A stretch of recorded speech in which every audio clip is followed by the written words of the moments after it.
Prophet Ibrahim asks God, Allah, show me, how is it that you revive the dead? When we die on the day of judgment, you revive us. Can you show me how? Allah tells him, why? You don't believe in it? He says, no, of course, I believe in it. But I want my heart to have itmi'nan, to be certain. I have certainty. عندي علم. I have faith, but I want to be more certain. So this ayah is a reference to multiple types of yaqeen. Certainty has levels. There's ilm al-yaqeen, there's haqq al-yaqeen, there's ayn al-yaqeen. See, right now, you see what fire is. Let me give you an example. You see fire, right? You see it burns. You throw a piece of paper in it, it burns it. You've never touched fire, you just see it. Do you have any doubts that fire can burn or no? No.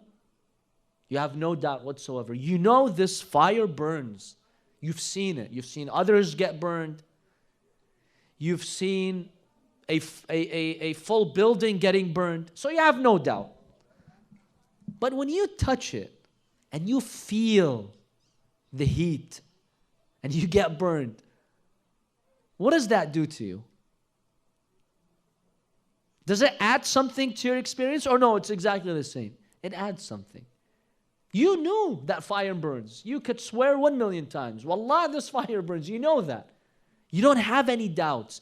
But when you touch it, this is a greater type of yaqeen because now you're feeling it. Because now you're experiencing it. It's a deeper level of yaqeen. That's why we should have our heart experience the existence of Allah subhanahu wa ta'ala. That's a great type of yaqeen, when you can feel Allah subhanahu wa ta'ala. سَنُرِيهِمْ آيَاتِنَا فِي الْآفَاقِ وَفِي أَنفُسِهِمْ. Allah subhanahu wa ta'ala sometimes will reveal the signs in your heart. So Prophet Ibrahim, he knew this very well. He had no doubts. But he wanted to see it at first hand. So he goes from one level of yaqeen to a higher level of yaqeen. Does that mean that prophets go through a process of completion? Absolutely. Remember that Prophet Ibrahim, he was a pious man. He became a prophet. He became a messenger. He became Khalil ar-Rahman. These are all stages of completion.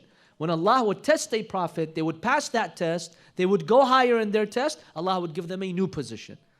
So Prophet Ibrahim goes through stages of yaqeen. There's nothing wrong with that. The yaqeen that he had when he was born is different than the yaqeen at the end of his life. This is natural. Even the Imams of Ahlul Bayt, in one hadith, the Imam alayhi salam says, every Thursday night our knowledge increases.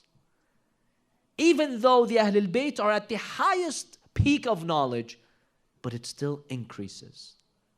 Allah still continues to increase their knowledge every once in a while, every week, or even every day sometimes. There's nothing wrong with that. So the yaqeen of Prophet Ibrahim would increase. When he saw how Allah subhanahu wa ta'ala revived that bird, or that creature that looked like a bird, subhanallah, he witnessed it. Even though he had absolutely no doubt in his heart.